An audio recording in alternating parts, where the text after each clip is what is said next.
Welcome into Game Night. I am Derek Forrest. Joining me on the show today is Tiger Munn. And Tiger, it is the last day of the calm before the storm because tomorrow morning you're going to be at Commander's training camp. The question is, are you ready?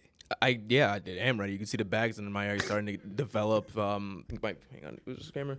Yeah, I think my farmer stand's starting to come into form. So I'm all geared up. I'm ready. I got the waters on deck. I got a bunch of ice packs. Like, we're here. We're good. You got ice packs? Yeah, I do.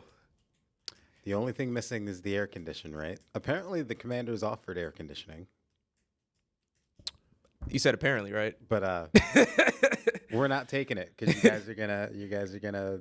We do things the hard way here in DC. DC News Now. Hey, if the Commanders do not have AC on the field, the reporters shouldn't need AC on the sideline either. They're doing more of the work than we are. Yeah. Yeah. I do not agree. But no. I do agree to an extent. There's some older folks in that reporter crowd. This is true. But for me, I'm an able bot. I'm good. I can take it. All right. So the Commanders, they reported to camp. You already had initial thoughts on Jaden. Whether or not you want to share them or not on this podcast, you can. It's really just play. I've been saying this since the end of last season. This is a make or break year for him. His third year. Rookie seasons can't count anymore. We're 2 seasons removed from that. Play good, and we're all good. That's the motto. Play good, and we're all good. And that's it for everybody else too. But yeah, it's gonna be a big year, and these guys better be ready. These guys are definitely better be ready. Yeah, I mean, I'm right there with you, right? I tend to use personal experience when I look at these things, and my personal experience was a quarterback that I didn't really like when I was covering. And he's in Tampa Bay right now, and that was Baker Mayfield. I got to cover him for 4 years when I was in Cleveland. So I got to see the whole, he's got the best rookie season ever in the NFL, and he's this stud, right? Which he did. Mm-hmm. He took the Browns to the postseason, and it was great. And then after that, the wheels fell off. And I think this isn't a Browns podcast, but I feel like the Browns got a bad rap because they were like, well, they let Baker Mayfield go. No. Baker Mayfield was not good when he was a Cleveland Brown. He had a great rookie season, and then it was a disaster. He was married at the time because everybody talks about his wife. I believe her name is Emily, and how much he's matured since then. But it was really the birth of his kid that really made him mature, on top of the fact that he went to like 3 teams in the matter of like a year. Yeah. Before he finally was able to click, he ends up in Tampa Bay, and now things are great and whatever. We're hoping the same thing does not happen with Jaden. A lot of people are saying it's not because the skill set is there, but Baker's skill set was also there his rookie season. So he can't fall into this trap. He's got to have a good year 3, like you mentioned, because at the end of this year is when they're going to start having that discussion on whether or not they're going to pick up his 5th-year option. Mm-hmm. He's still got 1 more year after that, but what if it's a disaster this year? Then you're going, maybe he's not the franchise quarterback. And I'm not saying he's not, but this is 100% important for Jaden. Yeah, it's a conversation that needs to be had. And to go on your point, a lot of rookie quarterbacks sign in that summer after the 3rd year. So the Commanders have to have a conversation saying, hey, guys, are we coughing up $250 million or do we have to look elsewhere? Because that's going to be the conversation. But I like what you brought in Baker because I feel like they're not similar, but talent only gets you so far. 90% of being a quarterback is your brain. Yeah. Is your brain. If you can't read up here, then everything else you do is going to be difficult. So that's really what I've been hoping to see. I mean, he took strides last year, but we didn't see him on the field last year. But let's see how this year goes. If it's a disaster, we're going to have some really difficult conversations, but I'm hoping it's not going to be. The one thing I will say about Jaden, if you've been watching the series Quarterback on Netflix, I have. You've been watching it. This is the one thing this is what I love about shows like this is you get to learn his mentality, stuff that we don't see on the field because he likes to say to himself, he doesn't really, even though he talks to the media, he doesn't really give us anything. You don't like us. And you don't like us. And you can also tell that he's a fighter. Those are 2 things that you can't teach a player, and he's got both of those. So he's got a great head on his shoulders. So all signs lead to the fact that he's going to have a bounce back year from last year. Whether or not it's going to be as good as his rookie season, only time will tell. I think one of the deciding factors is whether or not he's going to have a guy that he can trust on the offensive side of the ball. And I'm not talking about Terry. I'm talking about when it's 3rd and 3 and 3rd and 4, who was the one person he trusted all the time his rookie season? Zach Ertz. Not He's here no not more. there anymore. It was a guarantee on third down. You were like, he's going to get it to Zach Ertz. He's going to get a first down. That guy's going to have to step up. Yeah. And I think that'll be huge. Yeah. And one more thing I wanted to say, too, is it'd be very interesting and be a very interesting conversation if Jaden has a great year, but the wins don't add up to the year. I think then we'll have a split decision conversation, but we'll see what happens. That sounds like that means the defense would be terrible in that situation. Yes, but we know football's not always blamed on one side of the ball. Yeah, but you're right. But if Jaden's going to have a good year, that probably means that the defense was terrible. Yeah, that's a lot more that's more comfortable conversation. Yeah. All right. Speaking of offenses, for the Baltimore Ravens, they're dealing with a different offensive scheme because just like the Washington Commanders, they have a new offensive coordinator in Declan Doyle. And I feel like, so the Ravens talked to the media today, and I feel like the agenda for the Ravens was, let's hype up the offensive coordinator and make sure that Lamar is like saying all the right things, Mark Andrews is saying all the right things, etc., and we're all on the same page. What do you think is going to happen with this Baltimore Ravens offense? Well, they're doing the honeymoon phase of everything where it's like, yeah, this new guy, I've never heard of anything he's done before. I've been with Hall of Fame coaches, but yeah, this guy right here, he different. Every single team does that with a new hire. The Jets did it with Aaron Glenn last year. Not saying Aaron Glenn's a bad coach, but we went 2-14. For the Ravens, it's always going to be 25 points a game for them because you have Lamar Jackson, you have enough talent wide receiver-wise, and, of course, you got Derrick Henry, who at the current moment I have no reason to say he's going to take a massive fall off right now. And they have a decent O-line. The question is the late-game situations where the Ravens so many times have blown it, have blown so many leads. I think in the Harbaugh area, the most blown leads in like a few years' time span in any team in the league, and we have so many examples of them doing that. What's going to happen? Can they finish games? Are they going to stop parking the bus? And are they actually going to attack? And instead of doing 25 points and calling it a day, can you get 40 points? So that's what I'm looking at, just straight up aggressiveness from the 1 to 60. Yeah, and a lot of people will put that on John Harbaugh and said that he could never like win the big one when it came down to the wire and it was close. I'm going to take a page out of Dave Martinez's book last year with the Washington Nationals and say that sometimes it's not on the coaches, sometimes it is on the players, and I think that's a situation where it is on the players at times. But we also know the Ravens have had a series of really bad luck when it comes to things down the stretch. Like the one example I'll always bring up is Isaiah Likely touchdown in the back of the end zone, but he had like a shoelace on the line, so they called him out of bounds. Like they've had some of that bad luck as well. But yeah, with all the pieces that they have back, minus Declan Doyle, take him completely out of the equation, this offense should do well. Derrick Henry, early on in the season, dealt with some fumbleitis and all of that stuff. Hopefully he doesn't do that this year. It's whether or not Zay Flowers can continue his upward trajectory from what he did last year. I mean, he had an outstanding season, over 1,200 yards, 7 touchdowns, all of that stuff. Things look good. But before I get carried on, we were talking about Declan Doyle. Let's hear from tight end Mark Andrews and what he had to say about his new offensive coordinator.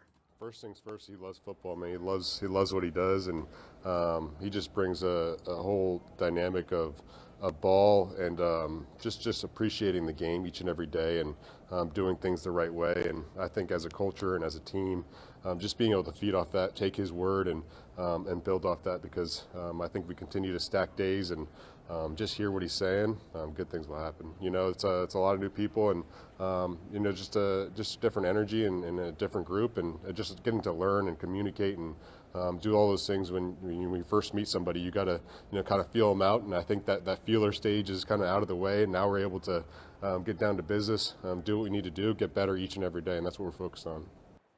All right. So needless to say, it's a new era under offensive coordinator Declan Doyle, and of course, head coach Jesse Minter. Only time will tell. I mean, they're still one of the favorites to come out of the AFC and go to the Super Bowl, right behind the Buffalo Bills. So Vegas believes in the Ravens, so we should too. Yeah, I always believe in Vegas. All right, we want to talk about one final thing, because late last night, as we were getting out of here, Francis Tiafoe gets eliminated from the first round of the Mubadala DC Open.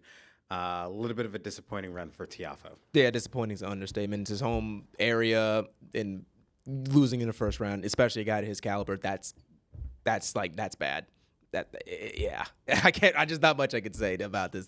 It's bad. Yeah. It's bad. At the same time, it was a tough first round draw. Terrence Ottman and those guys and Tiafo always have long matches that kind of go back and forth, and it's kind of any man's game. But yeah, to be home and to be preparing for the U.S. Open in New York in a couple of weeks, that was a little bit of a disappointment. Bad mojo. Yeah. All right. Coming up on the show, we're going to hear from EB from the Sports Junkies. He's going to chime in on the Washington Commanders as training camp begins tomorrow. We'll be back on Game Night.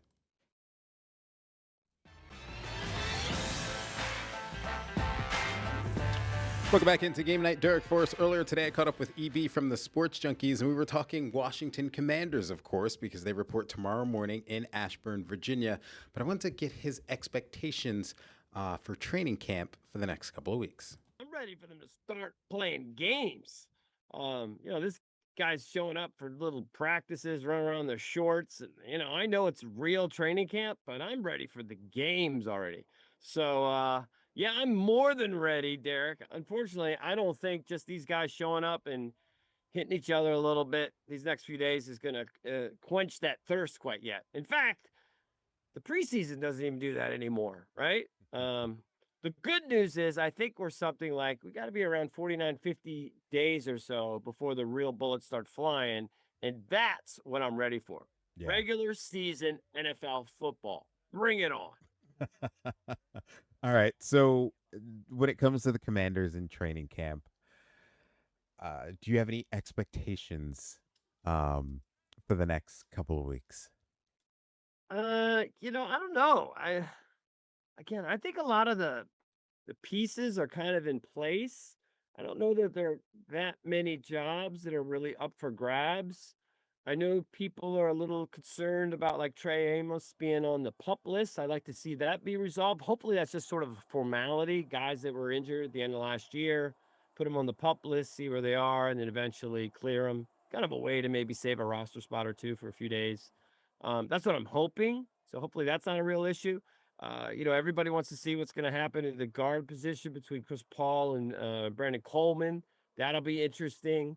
The kicking game, is Jake Moody going to hold off the rookie Stevens from Iowa? That'll be somewhat compelling. I think Stevens got a bigger leg, but we know in the NFL, typically it takes these kickers a couple stops before they settle in. Are they willing to give him the job? But by and large, I don't know. I guess Antonio Williams. Of all the pieces on offense, I'm most intrigued by him. Is he going to step in and be that number 2 receiver? I really loved watching his tape. The clips that you see on YouTube, the way he wiggles, the way he gets off the line of scrimmage.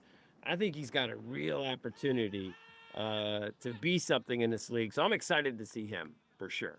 Yeah, if there's one thing that NFL players are good at traditionally, it's having a chip on their shoulder. I think it's the only sport that we really talk about that a ton. How much do you think he has a chip on his shoulder based on what Brandon Ayuk has been doing during the offseason and all of this talk about Ayuk, and now Antonio Williams comes in and goes, I'm going to show everybody that I can be that number 2 guy or that guy opposite Terry McLaurin. Yeah, that's an interesting take you had, because I thought you were going to go, being a 3rd-round pick, he's got a chip on his shoulder, just being, passed by so many teams. I think you're right, probably. If you're one of these guys, heck, if you're De'Ami Brown, you've got a chip on your shoulder. De'Ami has a nice little history with Jaden. It didn't really work out last year in Jacksonville, but, towards the second half of the season, De'Ami in the playoffs, he and Jaden were hitting pretty good. So, yeah, certainly, I think these receivers are paying attention. They're noticing the Ayuk situation. How could you not? They're noticing the local media and the fans and the guys on the radio harping about needing a real number 2 to step up. So I don't think there's any doubt that those guys have a lot to prove. But I think they should be kind of assured that so far the staff hasn't done anything. I think you can make the argument that even with a Stephon Diggs out there, Keenan Allen out there, guys with some real resumes, that Adam Peters hasn't made a move. That they're sitting tight. They kind of like their receiving room. That's what I think. So, yeah, they probably have a chip on their shoulder, but they probably also feel pretty good that they haven't brought any of those guys in yet. All right, coming up on the show, we're going to talk Loudoun United. Tigers going to catch up with the head coach, Anthony Limbrick. That's coming up next on Game Night.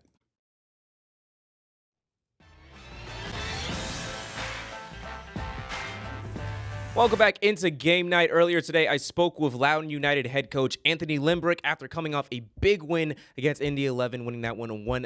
And as the team looks towards Hartford, I asked them about what this team has done to get that win and what they can do in the future. I think we should start with last game. Ethan put on a display, 9 saves, 5 of those saves coming from inside the box. Just tell me about your goalie's performance and how encouraging it is to see him play so well and pretty much dominate that game. Yeah, no, I think in both games he's done well the last 2 games. So we drew at home with Tampa, 1-1, top of the table team, and I thought he pulled off some good saves there. But then also away at Indy, recently. The clean sheet was really important for the whole team, I think, and he certainly played his part in that. I thought he made some really important saves at really important times, but I thought like his demeanour and confidence and managing the group and managing the defenders was excellent. So yeah, he's really improved and been a real good one for us. He's sort of been in and out of the team, which is hard for a goalkeeper, but for him to put on those couple of displays, we've been really pleased with.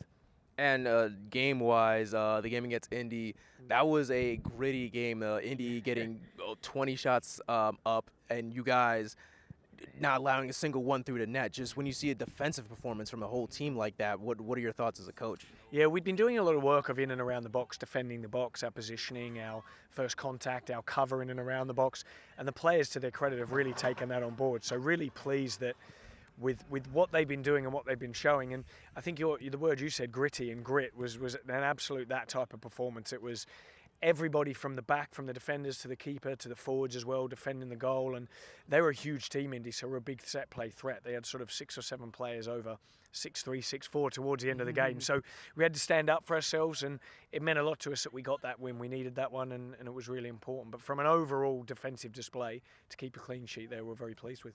And mentioned 6'3", 6'4" guys, it's tough in the box with those tall trees. But last 2 games, you guys have really had some really good performances, like you said, especially on defense, holding Tampa to a draw and then winning this game against Indy.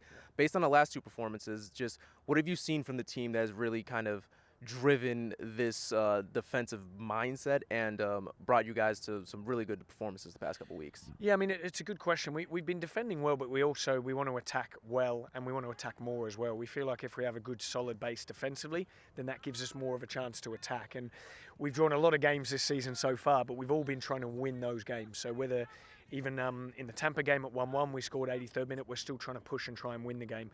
On the weekend, we're not trying to see it out 1-0. We're still trying to go and get the second goal and be positive. We had a chance maybe in I think it was the 91st minute or 90th minute, where we're 3v2 counter-attack. We're still flooding numbers forward and we want to score. So we've been really aggressive and want to try and attack those games. We think that's the important way and the best way for us to do it.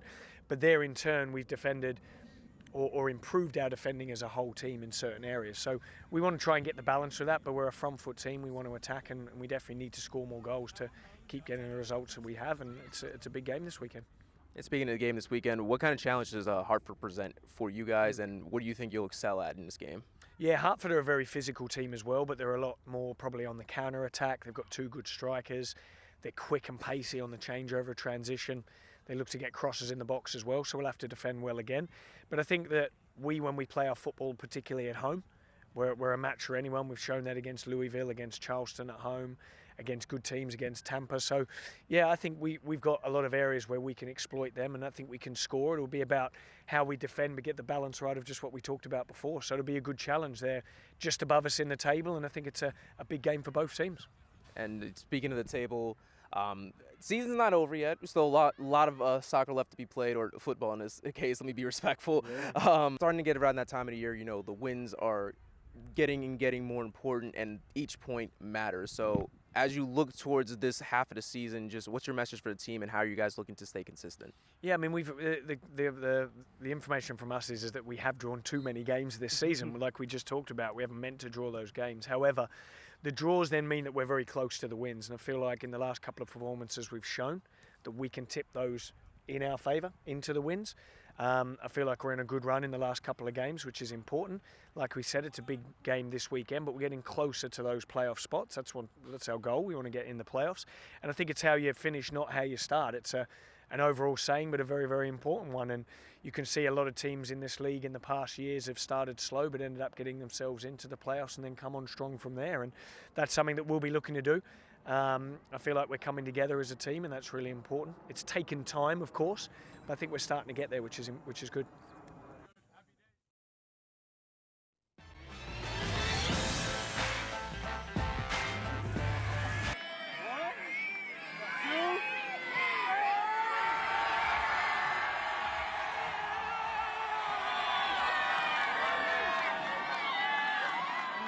Y'all was loud at practice today, huh? Y'all excited for the season? Yes, sir. Yes, Can you sign my jersey too? Sir, I love your work, man. Man, I appreciate that. Yes, sir. Can you sign me? Can you sign me? Thank Sign you. me. Well, that's what it's going to be like at camp when there are fans there, which is only going to happen 6 times during training camp. But it'll be nice to see Terry out there on day 1. And what do you need to see as someone who played the game during training camp for you to believe that this team is different from last year? It's hard to evaluate a team during training camp. Yeah. What are you looking for? I am looking for a sense of urgency and not as many mistakes. A lot of times this team in practice too would make mistakes, which is completely fine. That's what practice is for, but they wouldn't improve on them. You'd see the same mistakes at the end of practice. So I'm looking for improvement on an individual level with the players because you're only as good as your weakest link. All right. Well, that's going to do it for another edition of Game Night for Tigerman. I'm Derek Forrest. Have a good night.